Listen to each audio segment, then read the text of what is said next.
Welcome to the Cricket Pulse by LGW. I'm Loy, and we've got a fortnight where cricket went full roller coaster, record chases, pink ball fireworks, and some exciting cricket news. Hi, I'm George. Well, South Africa whitewashed India in its test on Indian soil, and that's first time in 25 years. And that fallout has Gambhir and Agarkar right in the crosshairs. Well, brace yourself for more. I'm Will. What just happened in the Ashes? We have to dissect it, break it into it. Brisbane's test is an absolute chaos. More to talk about it. Let's swing straight into the topic.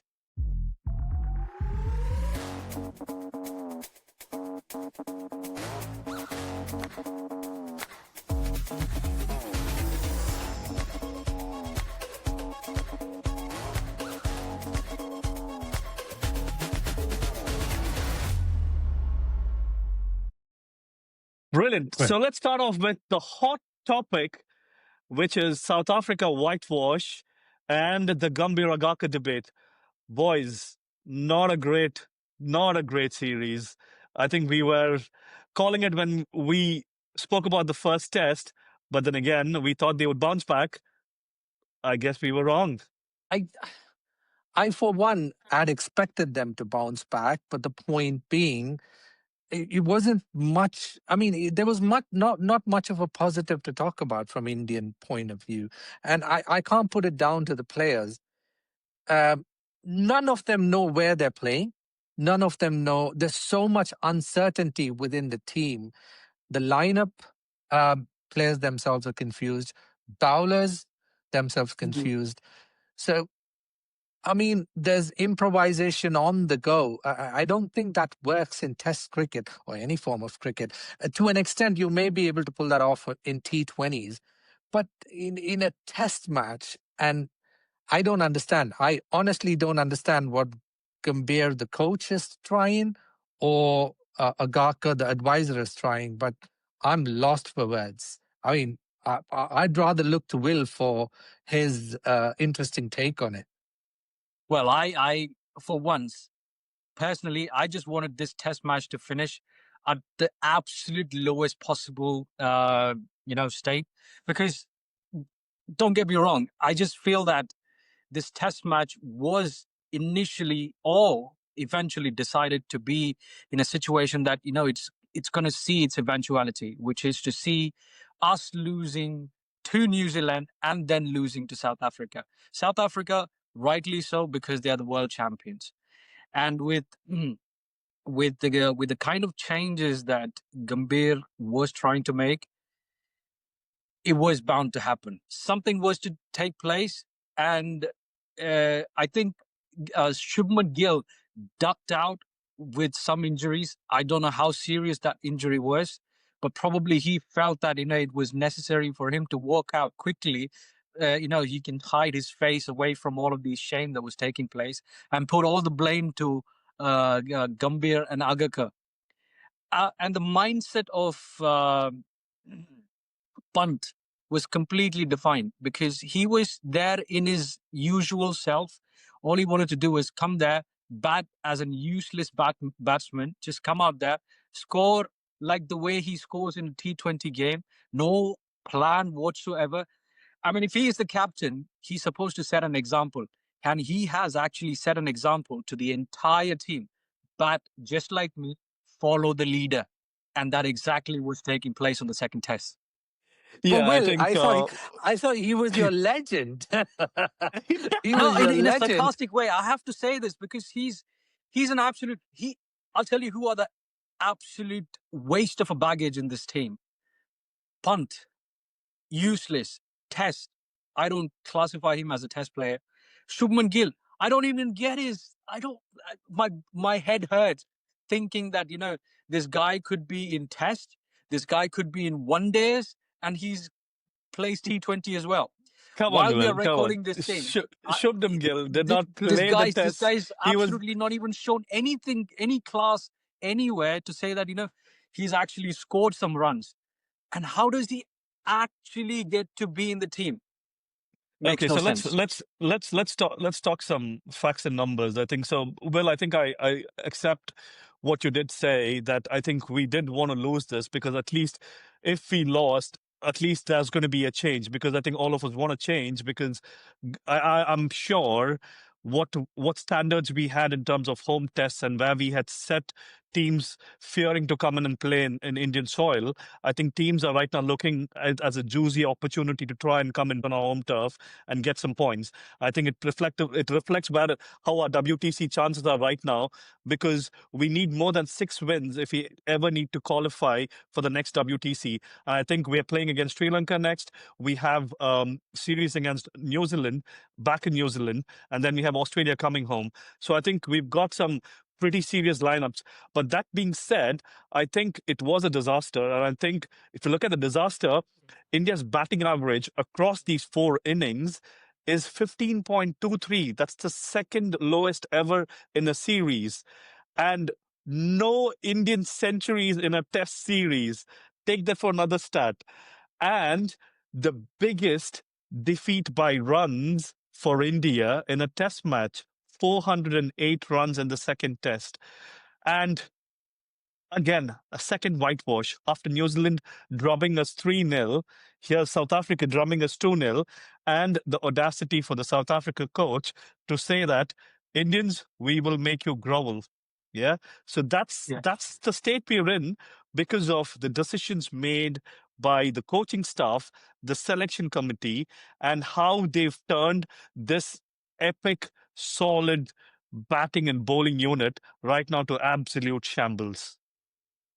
I'll See, tell you look, what. Yeah. What I just want to add just one liner in here. Guess who's actually sitting on their sofa, having a proper laugh? It's Rohit Sharma and Virat Kohli. They've got a no, pitcher of I beer. don't. They're just cheersing each other. No, I don't think they'll do that. I think more than anything, both of them would probably be uh, literally pinching themselves and probably saying, "Why are we not playing?" I don't think both of those individuals are the ones that will be happy to see their team suffer. Now, look, I mean, if you could put it all down in one line, South Africa came to India. They didn't beat India. They just walked into India's fortress. They ripped up the entire Indian aura and left a 25-year scar. But that scar was pretty self-inflicted. Now, we were talking about it interestingly in the last episode about Gautam Gambhir and your infamous chemistry lab parallel that you came up with, Will. But that was spot on, to be honest. In the hindsight, when you look at it, you got one of the best balanced side with some of the best players, whether it's batting, whether it's bowling or fielding, or even wicket keeping. But to take that and to create a complete mess on Indian grounds takes a special talent. And I mean, kudos to Agarkar and Gambhir for achieving that, because I have nothing to say except that those two should have hung their heads in shame and resigned straight after those tests. I mean, I would have resigned after the second, even if I had like an iota of shame in me. But I mean, we guys are sitting here and talking about them. I'd like to ask, I mean, where is this long-term vision that they talk about? I don't see a long-term vision in there. Nothing there showed me any long-term planning except absolute chaos. This should have been done. I mean, even in your nets or practice games, you wouldn't do this. And for BCCI to continue backing Gautam Gambhir, I don't know what's happening there. I mean, I leave it to the viewers' imaginations. But the I'll tell good thing you is, another thing George, that it talks about is, when the press meeting was taking place, Gumby was asked a similar question, which you were just pointing out, where he said that it's the current team sits above the coach and everything. Coach doesn't have anything to say here. If coach isn't performing, he should be moved out. And he himself is actually saying that I shouldn't be looked at. If I'm the problem, I should be removed quickly. My question to him in person: if you have identified that you yourself is a problem, and you know exactly you have dismantled such a good, talented team, let me tell you this: you've got arsenal of players raring to go in every single format. You can set aside three different teams, and three different teams can perform at the best possible level. And if you're still capable to destroy every single format that you touch, that takes, as you said, a special talent. And that talent, only one person has it. And if he's waiting for an invitation for someone to actually grab his neck and pull him out of the dressing room and show him the way, I would join that team as well. But Gambhir, if you've got any a little bit of shame in you left, please move out. Just leave, because get somebody who wants to get this team going. I don't think he's going to do that anyways. Well, I think knowing him, he's an arrogant. He's not going to do that. But again, as you told, I think George, one thing BCCI I did do is within the situation they've told Agarkar that he needs to look at options to move out. So they've pretty much asked him for his resignation, or they would remove him. So I think that's there's a ball in his court right now to make that decision. But that being said, I think there were positives, not for us, but for South Africa. Tempa Bavuma, 11 wins in 12 test matches as captain, a best start ever for a test captain, which is brilliant. You look at Aiden Markram, he had the record for the most number of catches in a test match, which was 9 in the second test. Lloyd, just one before we delve into all those statistics. I mean, I'm glad you brought up South Africa. Now, apart from this whole confusion, if you looked at the test matches that was played, whether any inning, you can take any inning for that matter, there's only one team that showed up with intent. Okay.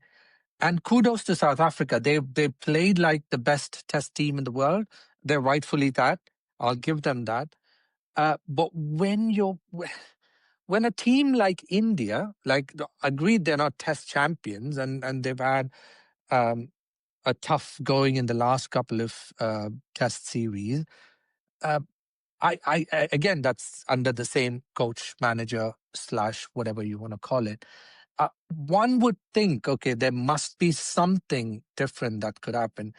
I can't wrap my head around the fact that, I mean, come on, we all know Kohli and Sharma have been pushed out, and everybody knows that. You can apple polish things and wrap it however beautifully you want. The fact remains they were pushed out.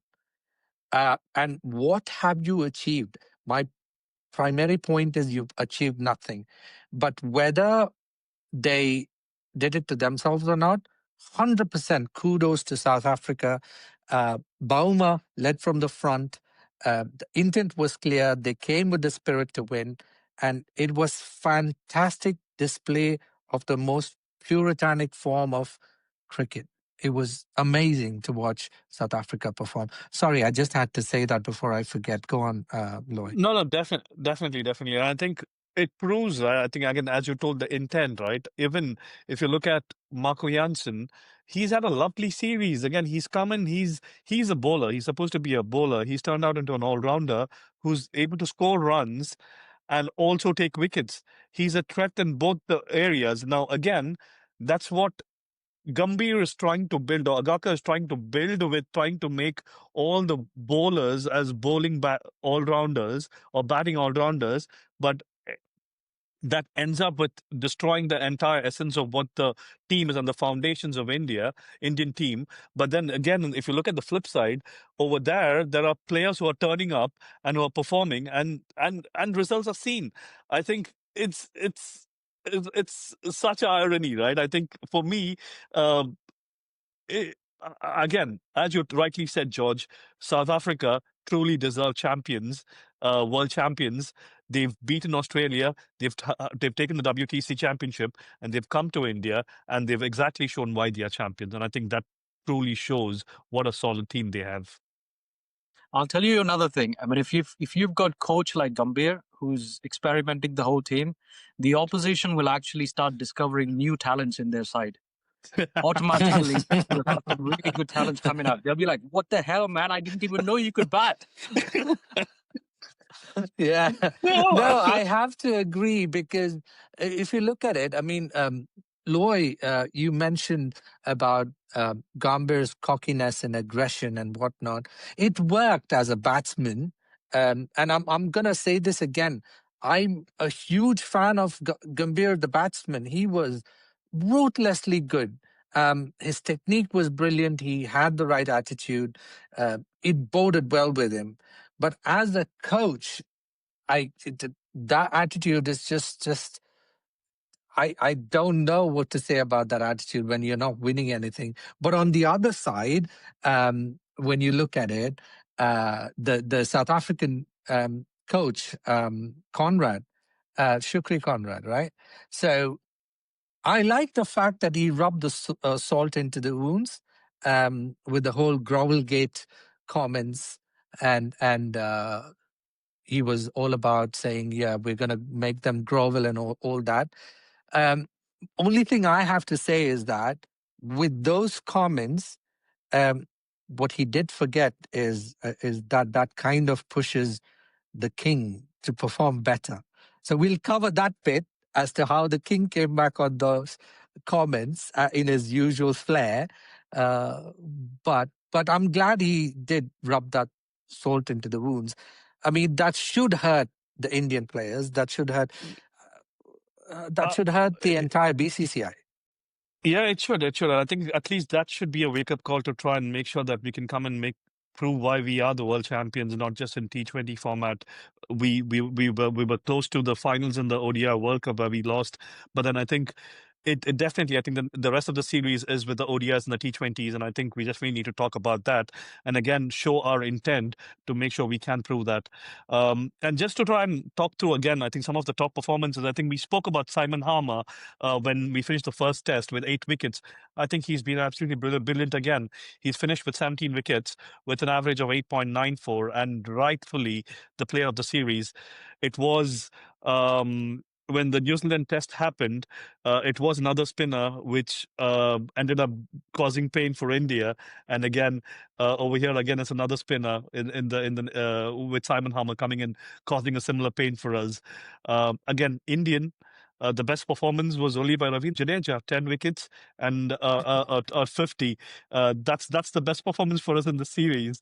Rest everything is been absolute shambles. So I think again, it's a test series to forget in terms of the result. No, But then you take the can't forget that lessons test series. learned. Yeah. Take the lessons learned. Okay, test series to forget because we don't want to remember that we've lost 2-0 South Africa at home where we were dominant.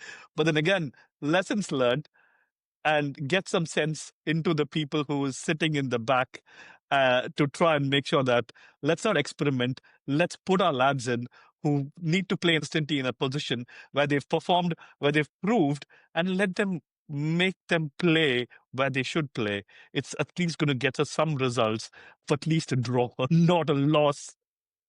Yeah. No, but I was actually smiling at one of the comments that George actually made about Gambhir, and I was the moment he said he's a wonderful player, I was actually smiling about one of the comments that Jeffrey Boycott was commenting on one of those innings that he was playing in the UK, where he classically walked in all the Test matches and he commentated exactly the way he was getting out, and he got on exactly the same fashion. And Jeffrey said, it's a classic comment. He said, he's a bully on a dead rubber. But when it comes to the space where its ball is talking, spinning, moving away to his face, he has no answers to any of those things. So in terms of we saying Gambhir is an excellent player, he was to a certain degree. But when it came to some really bouncy pitches, man, he was just like every other Indian. And But the Will, boycott exact comments were, no, he's no, no, no, absolute no. Hang on. rubbish. Yeah, but then let's. I'd like to disagree on that bit because it's a point of perspective. Because would you say Rohit Sharma is a good tactical batsman? You asking me? I mean, Rohit Yeah. Sharma is one of those players that he's proved time and time again that he's capable enough to actually play anywhere. Take for example where he actually played in Australia. Okay. Nobody No, said that he could that's the actually play. answer I wanted because I agree with you that Rohit Sharma is tactically brilliant and he can play anywhere. But the Yeah, popular opinion with a lot of commentators is that he's a flat track bully. So you will have people who will have opinions, but let's not forget some of his innings were brilliant, whether especially in the one dayers. And he was actually amazing. He brought in that aggression of the new age aggression when it started, just between the Saurav Ganguly era to the MS Dhoni era. He probably was the one that actually fueled that sort of an aggressive behavior. And I'm not going to forget that, and I will give him credit for that. But that being said, yes, there were bouncy pitches or some other foreign decks that some Indian players couldn't play, but I wouldn't say like every other Indian player as well, because there are so many pitches that people like W.V. Raman or Rahul Dravid and Kohli, King Kohli, etc., have actually owned and proven it time and again. That's again perspective. I'm not going to argue about that. Okay, so I think just going back to what you were saying, George, I think Gambhir's main problem, which started, was when he was the vice captain and Dhoni was the Yeah, captain. And after a series, when the series concluded, Gambhir was taken off the vice captainship, and then Kohli was made the vice captain. I think that's where was a yeah, trigger point for Gambhir. I think yeah. he's that stuck with him, and I think from then he's always had this issue with Dhoni and Kohli. And I think it got sorted, I think, to a certain extent after the IPL got concluded. And I think they had a rift with the players, and then I think they kind of patched up, and then at least in the media everything was hunky dory. But we sure, when we can all definitely say that I think Kohli stepping away from the tests and the and the T20s was a lot of doing of what Gambhir did as become after he became a coach. And I think that evidently it shows up even right now. And I think that it's something which we'll dwell on further when we talk about the ODI series with South Africa as well. But Lloyd, interesting that you should bring that up. I mean, I did read that in the tabloids. That's probably where the whole thing happened. But here's my question: you're the coach of the national team, yeah, of the national team of one of the most prominent cricketing nations, and you're using that for your personal payback. Vengeance, revenge. So please enlighten me. What part of that is professionalism? If that be the case, then why is Gambhir still at his job? But interestingly so, what Ravi Shastri said was that he didn't want to pin it all on Gambhir. He said the whole team, the setup, the players, the support staff, all of them should own up the mess. I kind of disagree with it. Yes, BCCI and Gambhir should own up most of it, because at the end of the day, Gambhir is the boss, and everything else is around his decisions. And BCCI has given him that power to make those decisions. So the only person Gambhir is answerable to is the BCCI. So I think it's a shared responsibility between the BCCI and Gambhir. And ethically speaking, I thought he would look back into his own performance as a coach slash manager and take ownership. But instead, he was standing there and giving excuses. What was he saying? I mean, he was saying, "Oh, Gill wasn't there, so they missed the captain and whatnot." Gill not being there is a bloody biggest blessing that team had. Blessing in disguise. I mean, I don't know what he was smoking. I'd love some of that. Unfortunately, it's illegal here. So I'll leave the parallels to our philosopher, Will. Honestly, I think Gambhir happens to, I personally feel that Gambhir wants to create his own legacy. First of all, he never got his credit for, being the highest run scorer during the World Cup where Dhoni actually lifted the cup. And he wasn't actually given his fair share of appreciation. I don't think he needs to be called out for everything that he does. I mean, you're end of the day, you're one of the 11 players in the team. Everyone equally contributes in everything. So if you've performed really well, it's absolutely wonderful. That's great. But that doesn't define the whole team winning the game. It's an 11 players team. And when when he never got all of those fair share of credits, as Lloyd pointed out, I think he just wants to feel vindicated, and he just wants to bring in some massive changes, radical changes. He wants to build this team from ground up, where he's only got special talents. The special talent, Why sabotaging it? That doesn't make sense. And he just wants he wants to experiment and get new talent in there. Absolutely fine. Go ahead, go right ahead, do it. But I'm not trying to, for once, if you've got any logical brains fitted in your, in yourself, you should be thinking about results. If you're not seeing results, stop it right there. And then go back to your drawing board, continue doing something, make sure you bring up the team and start winning some series. And then you make experiments. It's not like, you fail once and you experiment again, you fail miserably, and then you do some study and then think about planning another thing and fail another series again. That's not going to help you in any ways. So, Gambhir, if you want to just be a superstar of your own, you could try it in your bedroom, but not in the cricket field, mate. I agree. I think that being said, I think it's time for India to try and restore their specialist best heavy 11 to try and get back to where we were, stop the experimenting. I think the BCCI is signaling that there's not going to be any knee-jerk reaction, but I think they're going to review and hopefully we see that change. On that note, I think talking about tests, I think it's time to turn our attention to another big series which we had a lot of betting on. We were betting on a lot of players. We were letting on a lot of different emotions of ourselves and betting on the team which has gone to Australia this time. It's the Ashes. What are your thoughts, gentlemen? What do you think about after the first two tests?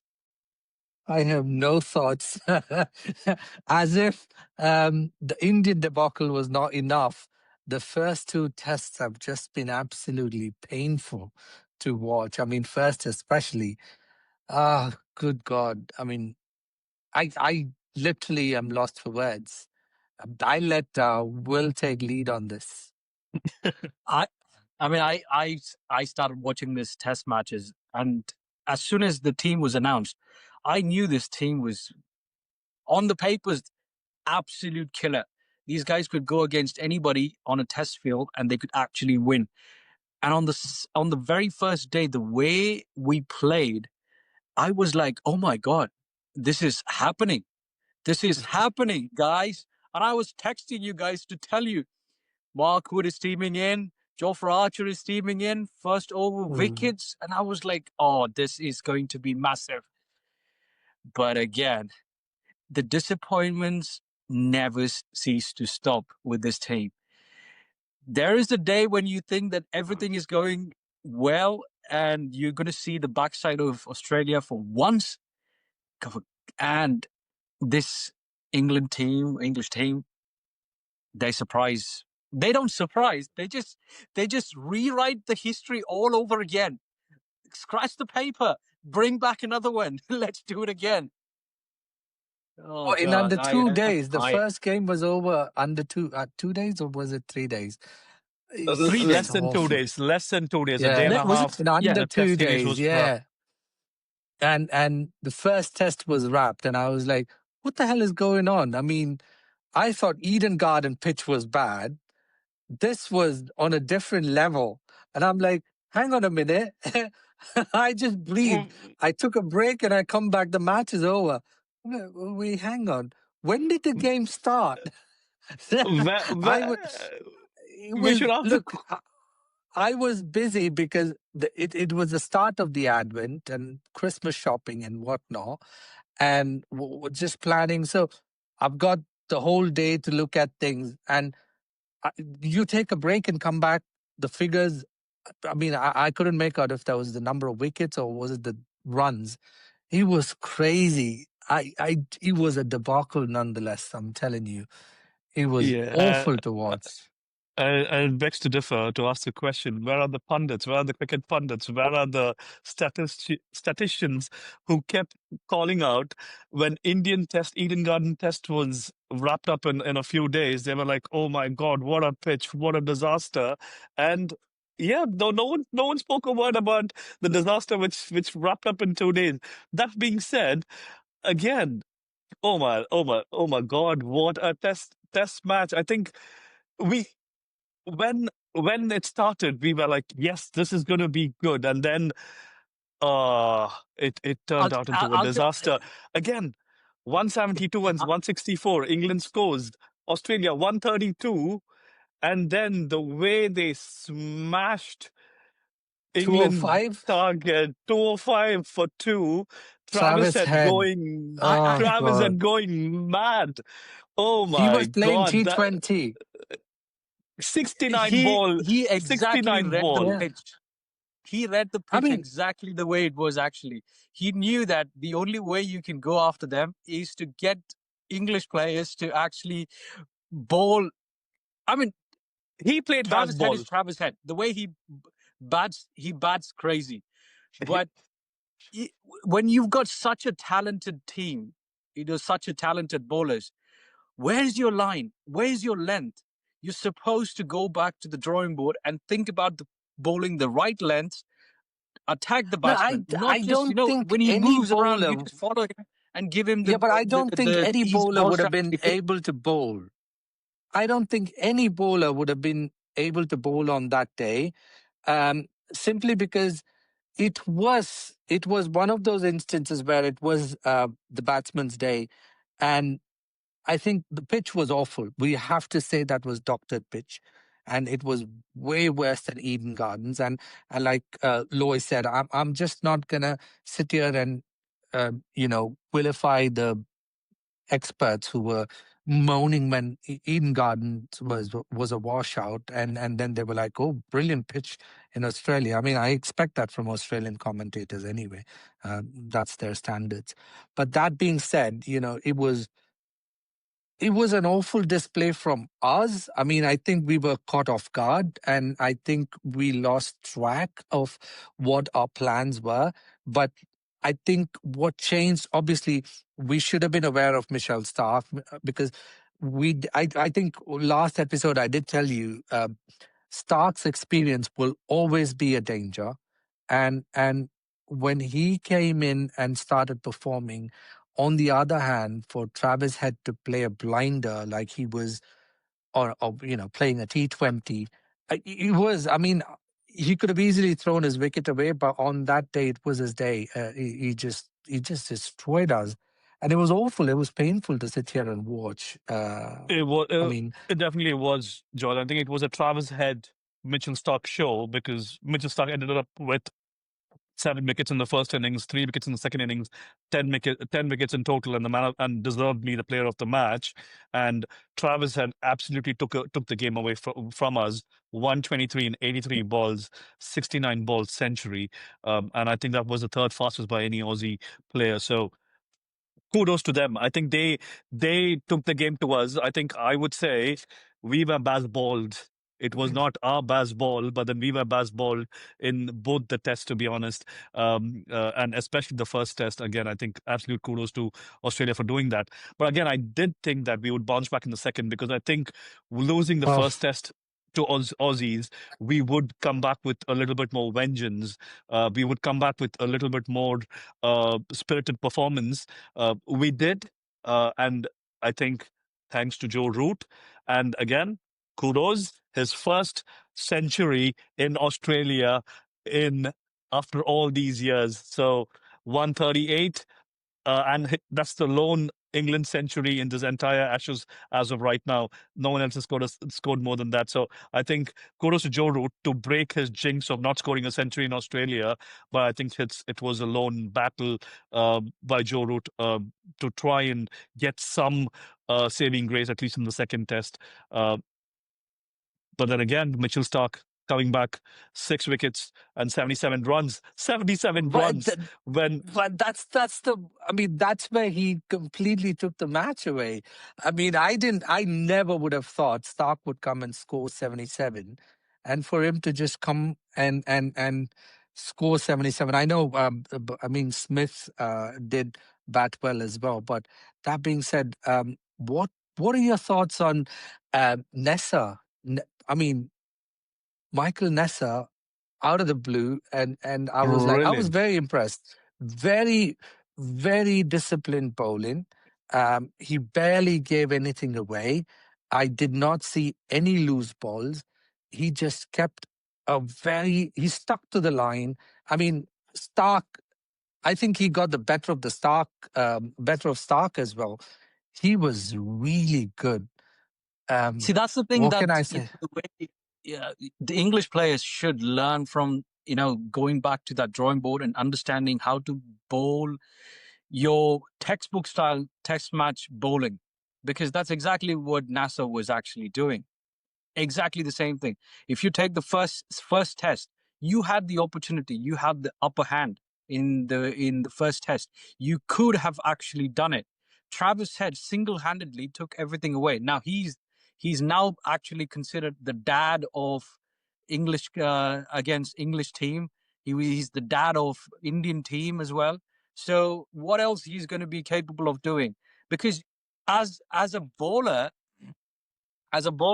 you should be thinking, what else? What am I supposed to do? You just bowl straight line, straight length. Let him do the work of finding creative ways to hit it. It's not like you just bowl random balls which outside the off stump towards the leg stump, not following the line and length. Then obviously you're asking to be hit all over the park. And Travis Head, I mean, absolutely. You have to give it to the gentleman is absolutely a beast in terms of attacking, going after the bowlers, because he feels that he's got the game in his pocket and he's going to take it home. He comes with that No, but mindset. I'll tell you what. I mean, for us, from an England point of view, it was travesty. But that being said, I think it's just a hit or miss. He just goes for it. And he's not somebody who's consistent, but on his day, he's very destructive.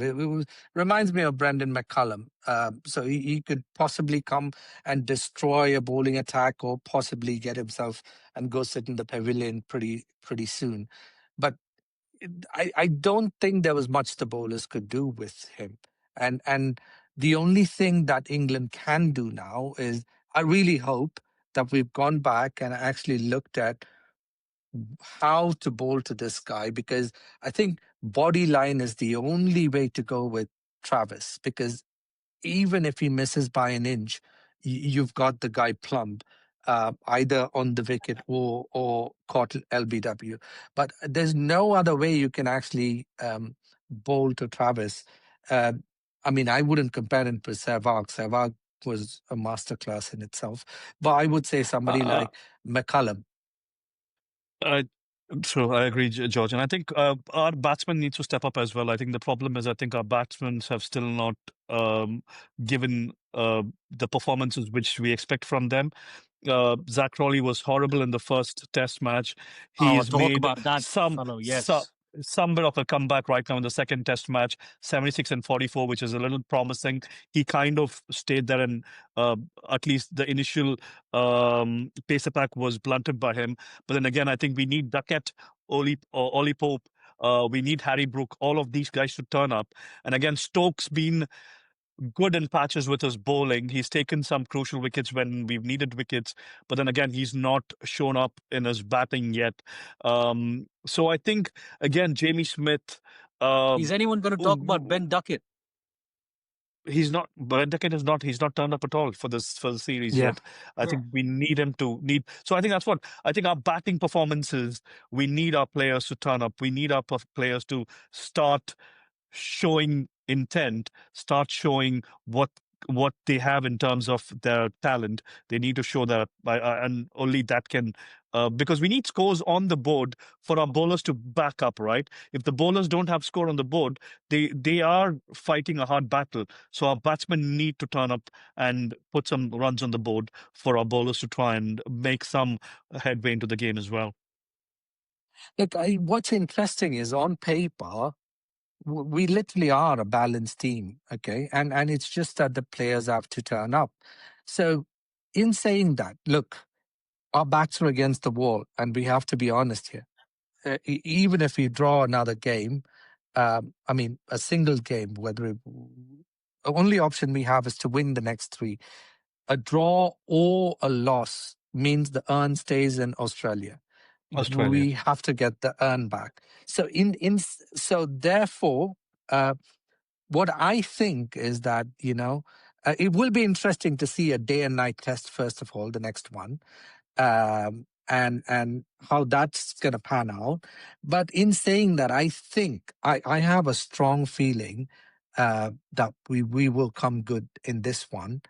And I hope it goes down to the wire. If not, it will be a really bad disgrace. Not just that. I mean, Aussies and bragging rights just doesn't go well. They'll simply have quite a mouthful to say, and I really am not a fan of it.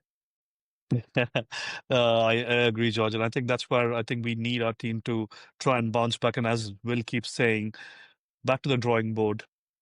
Take the combination what works. Try and make sure that people come back. Play with pride. You're playing you're the Lions, right? Go play with pride. We need that earn. We went with that intent to Australia. We need to play with that intent to make sure that we can get the earn back. It's still not done. We still have 3 tests. Beat them at their game, get that earn back. 3-2 still can be done, I would say. So I think we just need to get back in the game, boys. I think that's what we need from our players. We've got to believe that this is possible. Right now, the way the team is, in the field right now, the way the body language actually shows, it feels like Australia has completely dominated them in every ways.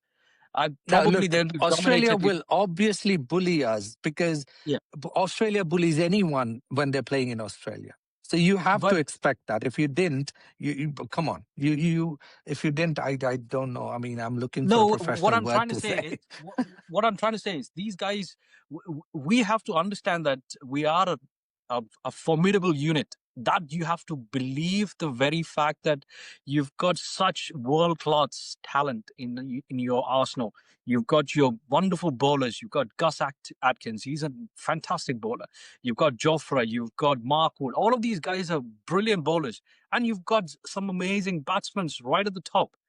So you have to trust that this is going to work.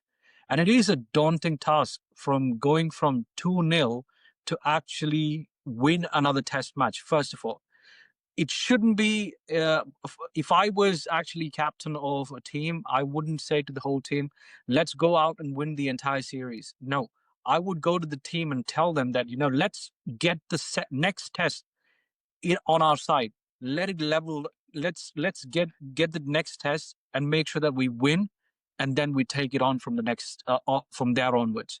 That should be the intent. We are a good team. We are capable of winning, but you have to believe that. And I agree. I agree, Gil. I agree, Will. Sorry. And just for some banter, just with what we had predicted and our earlier predictions for the bowlers and batsmen, if Mark Wood was playing the 5 Test match series, he's supposed to be the top wicket taker. Sadly, he's injured and he's on his way back to England. He's got a replacement and already. So your Mark Wood is out of the window, Will. Yeah, I was dreading the fact that this guy was injured. He was coming back. I felt he's made of sticks for some reason, but I was still pinning my hope on him because the lad is a brilliant bowler. Yeah, but he's not fit, man. You've got to be fit for this level of playing. But I'm sad. I'm sad that he's gone. He's I would friends miss with him. Luke Shaw. But I would miss him. But he had the firepower to actually make things happen. But unfortunately, the man has to go. And Yeah, hope you guys. Let me tell you guys. Yeah, No. go I on, want to George. tell you guys something funny that happened. Obviously, you guys know my daughter. She's a teenager. She's 13, and she doesn't watch cricket. Her whole cricketing knowledge revolves around RCB and Virat Kohli. Okay, and a bit of women's cricket. Now, interestingly, she came up with a plan. She was like, "Okay, so Kohli has moved to UK. So what if we give him a citizenship and make him play Test for England because he's retired from Indian Test?" And I'm like, I'm sitting there, I'm like wishful thinking, but that could work. One can desire. I can dream. Yeah, definitely. But That's so sweet of her to try and think of that. But then, yeah, I yeah, know. But then, if it did happen, oh, it would be one amazing. That being said, I yeah, that think won't happen. that being said, again, let's quickly looking at our predictions. So I had as a batsman, I had Zach Crawley with the most runs, but then I think the first test was a disaster. But then he's tried to turn up for the second test, so I think I'm okay there. Who did you guys have for the predictions for the first for the best batsmen or the most batsmen I, most? I don't I think remember. I think I I think backed George, you had Ben Ben Stokes, Stokes. I think. And Yeah. Will, you had whom did you have? I think I had Harry Brook to be Harry Brook, yes. yeah. Yeah. Let's Yeah, not go Harry there. Brook. So I think You disappoint me, mate. You're going to cost me my tenner. the second was bowlers. I had Mitchell Stark, and he's absolutely delivered 18 wickets in 2 tests. So, and there's no one closer to him. The next closest is 9 wickets. So I think I'm good there. Will, you had Mark Wood, so I'm not going to talk about that. George, you Oh, had Jofra Archer, right? Jofra. Yeah, Yeah, I Jofra had got 7 wickets. Jofra. I think hopefully the next tests can Three bounce him back. more to go. Yeah. Yeah. And then we had most catches. I think I had Joe Root, but then I don't think Joe Root's got many. Will, you had again Brooks for the catches as well, because I Yeah. do remember you saying that he's going to be in the first slip. A lot of catches are going to fly into the hands, but I don't think a Yeah. lot have gone his way. And George, who did you have, George, for the catches? Was it Ben Stokes again? I can't remember. I'm not too sure. Oh, you had Steve. You had Steve Smith. You had Steve Smith, George. I Yeah, remember now. yeah, I think you had Smithy. Steve Yeah. Smith. Smithy. He's had a good number of catches, but I think Alex Carey is leading Yes. with the number of catches at the minute. And then we had the player of the series. Again, it's a long Joe time to go, so Root. we don't. You had Joe Root. Joe Root was mine.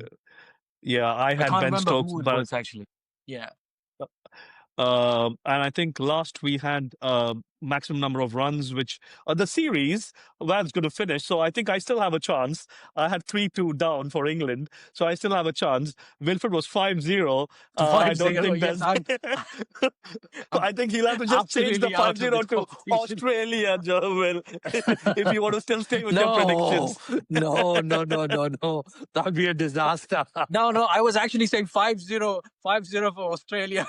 Yeah, no. That is quite possible even now.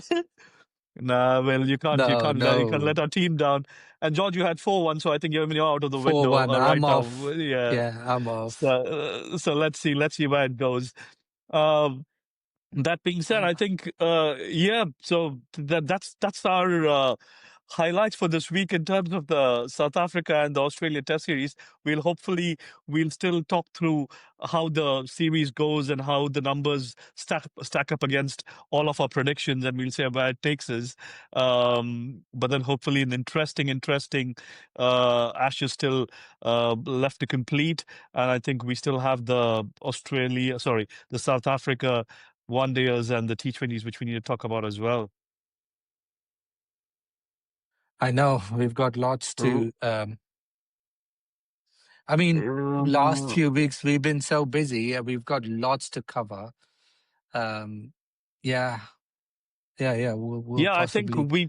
we promised some WBBL action, the WPL Yeah, auction updates. I think we still have to get to them. Hopefully, we can cover them off in our next episode and talk we through have them to as well. I catch up. think there Yeah. are some. Playing, in Sri Lanka as well, the Tri Series. We need to talk about that. That'll be part of the next episode. So yes, stick around and subscribe so that you get notified as soon as we drop a new video. So you don't want to miss out. True, Look, true. to be honest, I mean, Loy, I just want to ask: do you have one of your trivia's? Have you prepared any trivia's? The usual ones. I kind Yep. of like that. Yep. I do, and I think that was one on the cards as well. So let's have a quick one. So the first one is going to be, which South African player took 17 wickets in the recent Test series in India? Hammer. Right answer. Wasn't it Hammer? Well, Yeah. it's Simon Harmer. It's correct. Okay, what was India's margin of defeat in the Guwahati Test? 408. Perfect, perfect. Why would you ask that question? Rubbing He's Oh, just trying to no. reiterate so that it just stays in everyone's head. rubbing salt over the wound, Oh. George. Okay, how about the next one? Which Australian bowler claimed 10 wickets in the first Ashes Test? That's for Will. Oh, is it Mitchell Stark? Mitch. Okay, Yeah. Mitch Stark. Yeah, Mitch. Good. Yeah. Okay. Might be a simple one. How many consecutive home Test series has India lost now? 3, isn't it?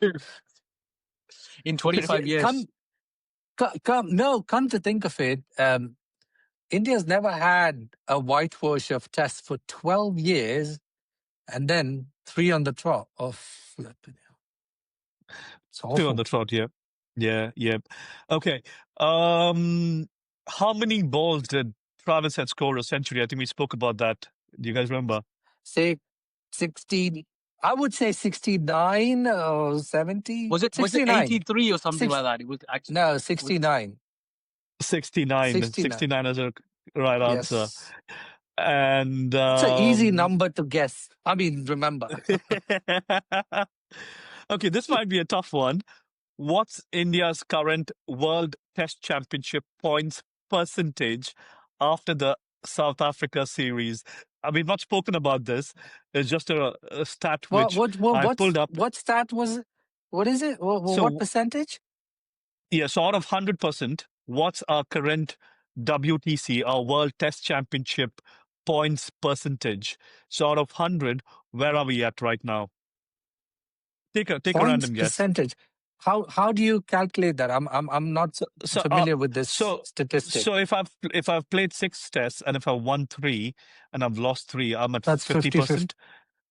Yeah. So if I've played 12 tests and I've lost 7, then I would be at less than 30 or 35%. Yeah. So what percentage are we at right now for the year or World? for the 30%? So the World Test Championship is across 2 years. So yeah, we've started. So for now, currently, what percentage do you think we are at? I don't know. Last 2 years, I would say 0. I mean, we've lost 3 on the trot. I would say between 10 to 20%. Okay, Will. I'd say 40%. Okay, I should have to give it to you. Well, you're closest in terms of delta. It's 48.15 is what we are at after the South Africa series loss. The reason why we are at 48% is because of the series we won against Bangladesh and the series we won against West Indies. Oh, So we had some wins, we've had losses as well. So, but then it's kind of evened up. But then we still have lost more than half of the tests against all of these teams. So that's the number. And then India defeated 2 great test playing teams. Don't get me started. I'm so thrilled. Okay. And this we did speak about. Let's see if you guys remember this. What's the record number of catches which Aiden Markram has taken in a test? In No a What's the idea. number? test. In a Yeah, test. in a test match. So that was it happened in the second. It happened in the second test in South Africa, India. He had a record number of catches. So what's the number? 6? No, Will. 6? What Let's see in what the test match? In the test match itself, I think it was one test match. I think he Okay, caught again, about eight or something. Yeah. closest delta as Wilfred, but it was 9 catches. So that's the record. He's got 9 catches in a test match, which is a record. What a So wonderful that's the quick rapid fire questions for your quiz. And that kind of wraps up our wonderful episode for today. So that's your cricket pulse from dew-driven chases to pink ball theatrics. It's been a lively last few weeks. George? Look, hot take request. Okay. Should India pivot back to specialists for good? Was dropping Leon at Gabba a masterstroke of madness? And a lot more to come. The only Will? thing I can say is bounce back in whatever format that you're playing. India, especially, you're playing T20 very soon. Make sure that you get that in your bag. Otherwise, you're going to be criticized heavily. And for tests, India won the first one. and that's great. And in terms of test matches, I'm pinning my hopes. And hopefully, we get to see some massive results and we discuss something really nice, hopefully, in the next episode. So stick around to find out and stay subscribed. So we drop videos every week, and stay with us. And until then, see you next time. Well, keep your bat straight and your humor intact. LGW out.